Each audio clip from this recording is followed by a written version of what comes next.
Welcome back to part 2 to how to heal from codependency.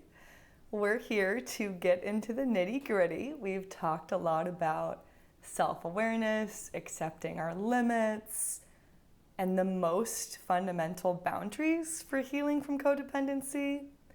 Now we get to talk about how. How am I setting and maintaining a boundary? And we'll also be getting into boundaries not just for other people, but for ourselves. So let's come back to our intention when we're talking about the how. What are we doing when we're setting a boundary? We're usually starting with the feeling that we have and trying to figure out, based on how I'm feeling, what is my need here? And when we identify that need, a boundary is a way to express a need we have, and we are setting a limit, again, on how we're participating in a certain activity or relationship based on our needs. As we talk about this and bring in this intention, I'm bringing in a lot of the work of nonviolent communication strategies. And the founder of nonviolent communication, Marshall Rosenberg, talks about our needs as abstract, positive, and universal. What does that mean? Our needs are abstract, means that they're not attached to one specific outcome. We don't need any specific person, place, or thing to fulfill that need, and there are many ways we can meet even one need. Needs are also something we express positively. Instead of asking for something we don't want, we're asking for what we would like to have fulfilled. And finally, our needs are universal. We all share the same needs, going right back to Maslow's hierarchy.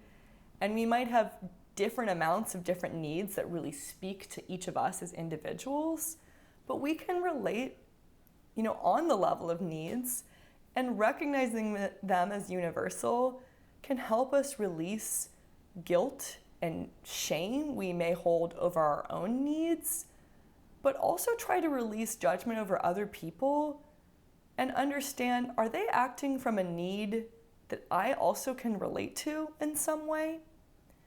So I want to kind of take this abstract, positive, and universal idea and make this practical through an example. Let's say I am coming home after a long day of work and I am exhausted. And I come home to the person I live with and they are high energy, they're chatty, they're social. What do we do here? If I'm voicing a need that is specific, negative, and just individual to me, I might just say, can you just please stop talking for a moment? If we're then bringing in nonviolent communication, we want to look at, what am I feeling? Okay, exhausted, maybe even frustrated. What is my need? I need space and rest. And then we have so many different ways we can meet that need, where if the other person needs to talk and vent or whatever, they can still meet that need. They might be meeting it with someone else. But we can also then find solutions of, do I need to go lay down? Am I putting headphones in for a bit, or maybe doing a task around the house that helps me de-stress a little bit? We can think about a lot of different options and abundant options for meeting that need. And then we might be coming back to that person after we've dialogued with ourselves internally or with them. And we might say, I am feeling just exhausted and I think I need a little bit of space and just to rest. And I'm gonna go lay down for 10 minutes in the other room. As long as I'm feeling better, I'd love to come back out and talk a little bit more then. Does that work? So as we're talking about needs and kind of using this example, just remember that setting a boundary is one strategy to meet our needs. It is the strategy we'll be focusing on when we're talking about healing from codependent relationships. But just remember, there are again many options. But let's go ahead and dive into this set of strategies. How do we set boundaries? I've created a boundary ladder, and there's 3 steps in this ladder. Step 1 are strategies for boundaries we're setting when we feel safe, physically and emotionally. and when we have access to helpful resources and coping tools. Step 2 of our ladder is we feel safe, but we don't have access to the resources and tools that help us. And then the third rung of our ladder is when we're in a situation where we're trying to set a boundary, but we do not feel physically or emotionally safe. So let's start on the first rung of the ladder. These are strategies when we feel safe and adequately resourced, not perfectly. If you think back to our inner energy tank, maybe our energy tank is neutral to positive zone. And there's so many ways to set boundaries. A lot of them are also nonverbal. I'll be focusing within this section on like direct communication and verbal strategies. And we'll be bringing in a SMART approach to setting boundaries. What does that mean? SMART boundaries are specific, measurable, achievable, realistic, and time sensitive. So, back to the example I gave before, our first boundary, if we haven't had time to process or figure out what it is we really need, might just be, I just need some space. And then we dialogue a little bit more with ourselves and with that other person, and that's where we're coming back with, okay, I would like to lay down for 10 minutes, I'm gonna rest, and then I'll come back out. Does that work for you? And when we get to this point of, refining our request and making it so much more specific, it usually feels like a relief and really empowering to name that. And it's oftentimes actually a relief for the other person to hear. It's helpful for them to know where they're at. And yes, sometimes people may not love our boundaries at first. They may even take them personally, but they know what they're working with. And then that specificity gives them a chance to then see, what are my needs? Take responsibility for that, for speaking up for their needs.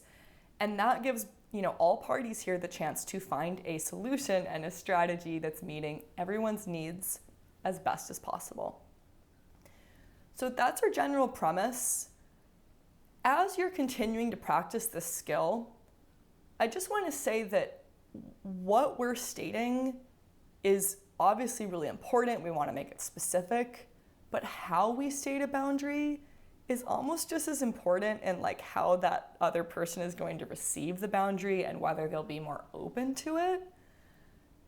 That being said, if boundary setting is still very new and uncomfortable, if maybe you've been, trying to heal from a lot of people-pleasing behaviors, I would really focus with boundaries, just focus on getting your practice in.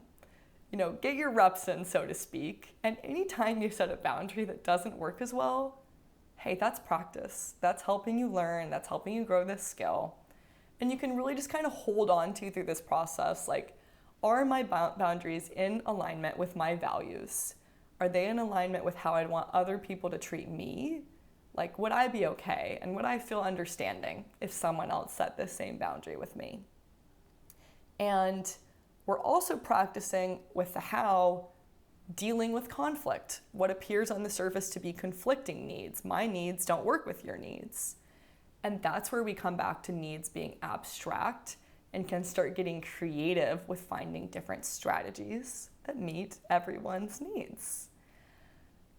Finally, if you've already been doing boundaries for a while and you've kind of got that skill down, you might then be focusing a lot more on the delivery. You might be really in the space of thinking about, how are my boundaries being received?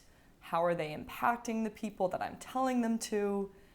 And can I bring more compassion into how I'm setting a boundary with a person I feel emotionally safe with?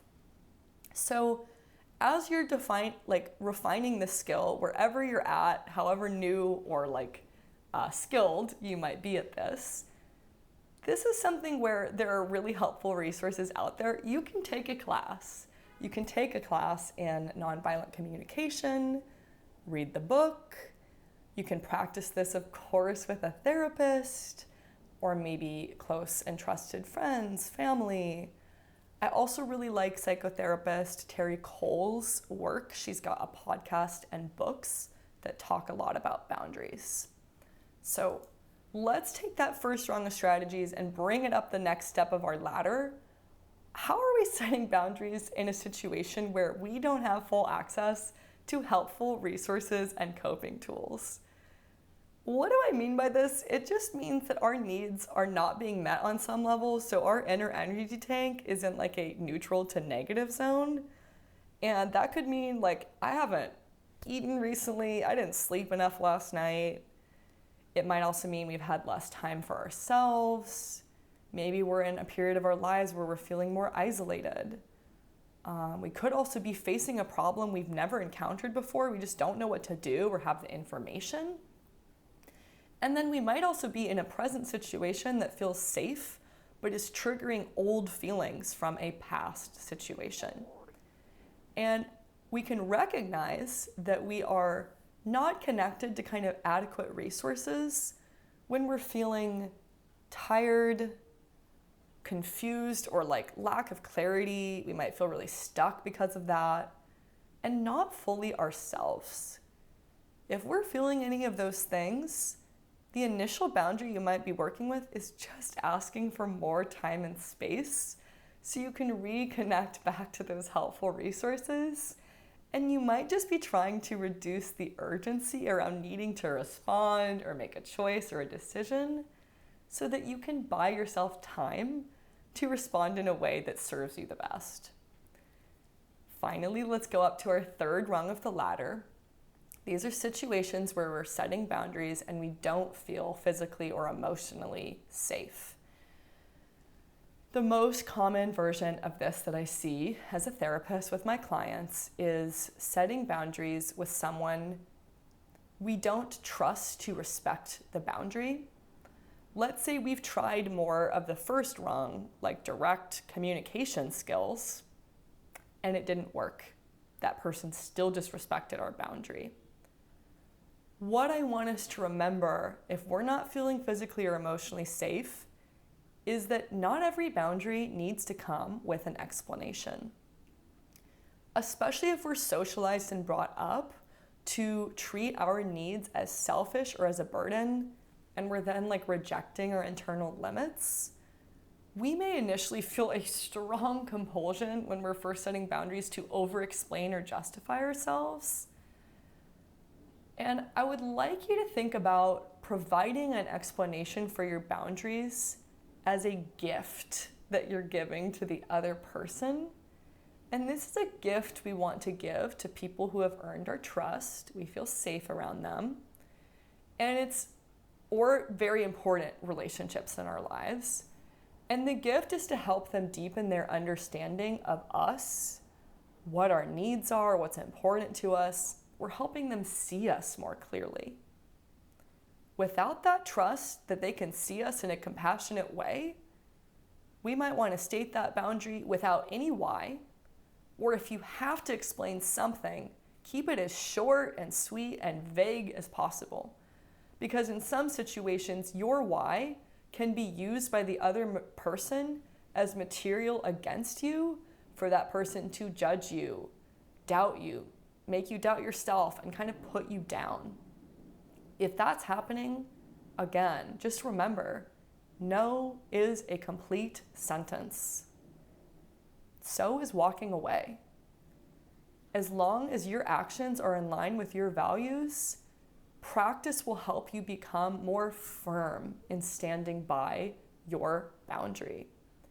And this is the tricky territory of back to our 10 fundamental boundaries, practicing not feeling responsible for other people taking offense to our boundaries, to our needs, and not feeling responsible for soothing or managing their emotional reaction, even if that other person is trying to make us feel responsible and directly blaming us for how they're feeling. Allowing that other person to have their own emotional reaction can be really hard. It does get easier. And if we're in a situation where that person's emotional reaction is scary or threatening to us, we might be looking at physical boundaries of trying to leave that situation, use self-defense, call or reach out for help in some form. And in these situations, please remember that you are not responsible for someone else's poor or abusive behavior. I know I can say that, and it may take a while for that to really sink in and feel true, but it's so important to state, again, you are not responsible for someone else's poor or abusive behavior. So let's take these 3 rungs of our ladders. We've talked about how to set boundaries. How do we maintain a boundary we've set? I'm going to be honest. I think the hardest part of setting boundaries isn't actually putting them up in the first place, but maintaining them and keeping them there. Let's take an example where there's someone that's really been wanting to hang out with us and we don't want to, or we don't have the time. We may be able to say no to that person and feel a little bit more confident about it the first time, but if they keep asking again and again and again, that no can get a lot harder as we keep going. We may also be looking at some of the second or third strategies in our ladder. But I'll just name it. When we're maintaining boundaries, this can be a very mixed emotional experience at first that might not feel good at first. If we think about that energy tank, it's short term may bring us a lot of discomfort, anxiety, guilt. We may feel impatient, can this just work already? But long term, we are giving so much back to ourselves and to our relationships. And really, as long as our boundaries are in alignment with our values, practice and time will help this skill feel more natural, intuitive, and eventually really empowering and confidence building. I think this is especially tricky when we're in that 3rd rung of the ladder. We're being pushed to explain a boundary, explain our need. Why do we need this thing? And maybe that explanation is actually being rejected. So that's where we're setting some of the more intensive boundaries that may involve physical boundaries of taking space. That being said, I think with boundaries being such a big buzzword these days, I see a trend, especially amongst younger people, where people are actually setting boundaries more often, but there is still a lot of that struggle with maintaining them. So we could take ghosting, for example. Ghosting is setting a boundary, but if we have to set that boundary and the only way we can maintain it is by completely cutting that person off and walking away with no explanation, that's probably a sign back inside that we are struggling to say no without feeling guilty. And that action is most likely not in alignment with our values for how we would want someone else to treat us. So again, we get better at boundaries and this skill through the hard practice of maintaining them and moving up the ladders of the steps of the ladder as necessary. Even within pretty safe and comfortable relationships though, I would expect and prepare to have your boundaries challenged, to have to put some work in to maintain a new boundary you're setting. And whether this is coming from not the best intentions or even actually pretty good intentions, people often reflexively resist change in a relationship and can find change really scary. So come prepared to have to put in some level of work to maintain that boundary. And as you're doing this, I like to approach challenges to our boundaries as a test we cannot fail. If we don't uphold or maintain the boundary, all this means is that we will most likely have to take the test again, either in that relationship or in another relationship down the road. But we get to set that boundary again the next time after everything we've learned from the first time. And with time and passing more tests, this whole process will get easier. This is going to take just way less energy, time, kind of mental space, also because we're just not questioning ourselves as much.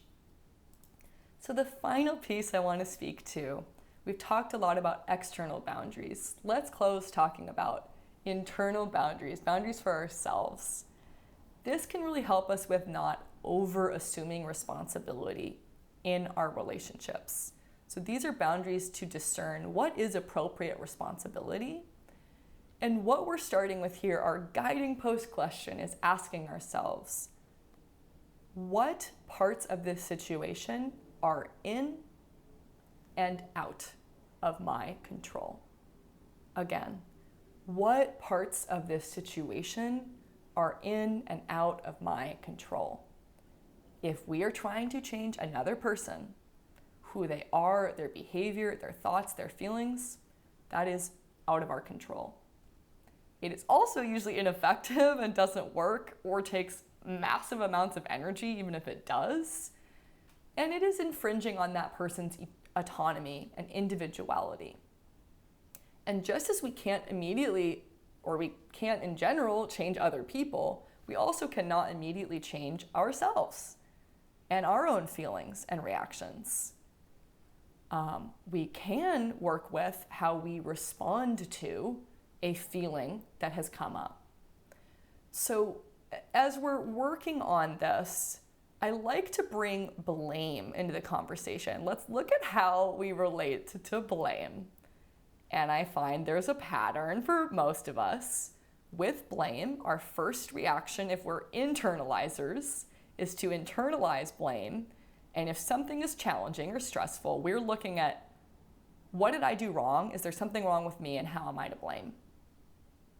If we're externalizers, we may be looking around us at external people, circumstances, and saying, what is going wrong outside of me that's made this situation challenging or stressful?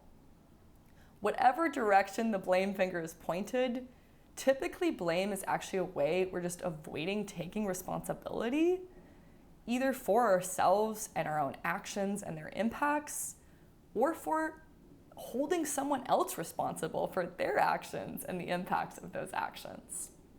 So again, just repeating, while we cannot change other people and there's so many situations in life that are out of our control, what we can choose and control is asking ourselves, how do I accept and release the parts of this situation that are not in my control and still meet my needs as best as I can? This is tough, and if we find ourselves continuing to try to change others or even expecting ourselves to immediately change, this is usually a sign that some of our core needs aren't met, and we want to start looking at other different creative strategies for meeting our needs. I also want to acknowledge with this accepting and releasing what is out of our control, that is a choice, and you can choose not to accept something out of your control. But ideally, this is a choice, it's intentional, and maybe it feels like what best serves you at that time. You may also need time to connect to either your internal or external resources that can help you build a capacity to accept and release what is out of your control. And that is totally valid and so helpful. So there's still a lot of choice in this.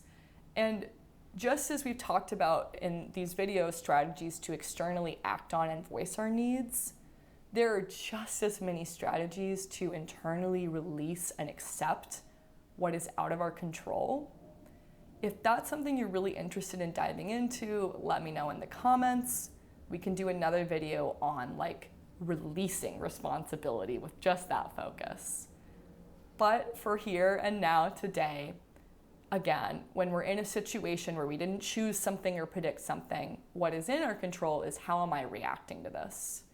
And it's in our control to choose the response that best serves us or at least reduces harm. And to do that, we might want to pause and see, where's my capacity at? Do I want to connect to helpful resources that build that capacity? And, this is going to be something we're dealing with all the time.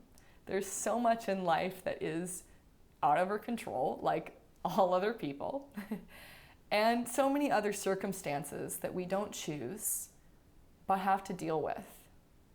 And those can range from really painful situations to shocking and surprising to even some of the most wonderful things that can happen to us in life. And as we're practicing this skill of discerning appropriate responsibility, eventually there will be a profound relief that can come from learning how to step back, to let go of what isn't ours, practicing releasing what's out of our control, and feeling in alignment with our own values because we're honoring other people's autonomy and individuality. So I'm gonna close here. Y'all have a lot of strategies and ideas as food for thought on the table. I would invite you to pick and choose any pieces of what you've heard that really resonate with you and take your time to work with that and digest that.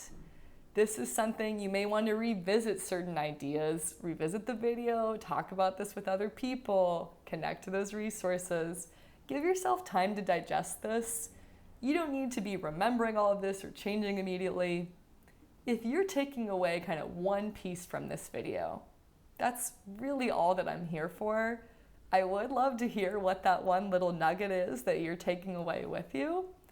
And overall, I really just hope, back to the purpose of this series, that I'm leaving you with at least, a sense of feeling more supported in healing from codependency, feeling like you're not alone in this process, and just hope and optimism for what's possible as we move towards more interdependent and mutually fulfilling relationships.